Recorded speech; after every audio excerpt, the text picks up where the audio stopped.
হুজুরদেরকে আমাকে দেখতে মন চায় না। এই রাস্তা দিয়ে তো হুজুর যাবে, আমি এই রাস্তা দিয়ে ইট খোয়া পাথর রেখে দেবো, তাহলে হুজুর যেন অষ্ট খায় পড়ে।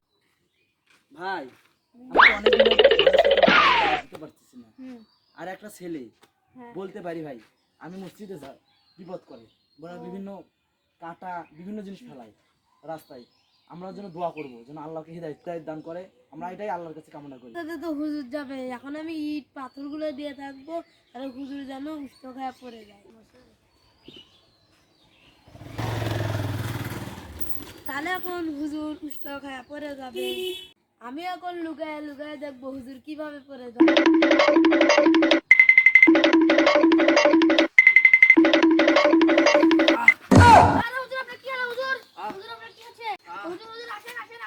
না না, হাসপাতালে যাওয়া যাবে না, এগুলোতে যেহেতু এখানে আছে আমি বলেছি, হয়তো অনেক ভয়ও পড়তে পারে বিপদে। এগুলো চলো, এগুলো আগে সরাই, তারপর যাবো।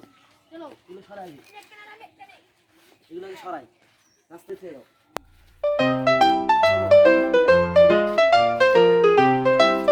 মজা করলাম, হুজুরের পা ভেঙে গেছে। আপনার আপনাকে দেখে কিভাবে হাসিচ্ছে হুজুর।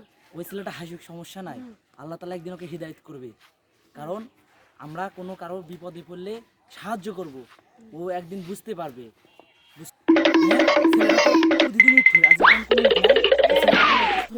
হ্যাঁ দেখে আসি, চলে। চলুন খোঁজ করে নিয়ে এসি ছেলের কি অবস্থা। আমার কি মাথা ব্যথা করছে, কি আজকে জ্বর। বাবা বাবা, তোমার এত অসুখ কেন? কি হয়েছে, তোমার জ্বর কেন? হুজুর হুজুর, আপনি কেন আমার কাছে এসেছেন? আমি না আপনার ক্ষতি করি? দেখার দায়িত্ব আমাদের, কারণ আমরাও যে আল্লাহর বান্দা, তুমিও সে আল্লাহর বান্দা, সেই জন্য সকলকে মিলেমিশে জান্নাতে যেতে হবে। হুজুরেরা এত ভালো, আমি এখন থেকে 5 ওয়াক্ত নামাজ পড়বো।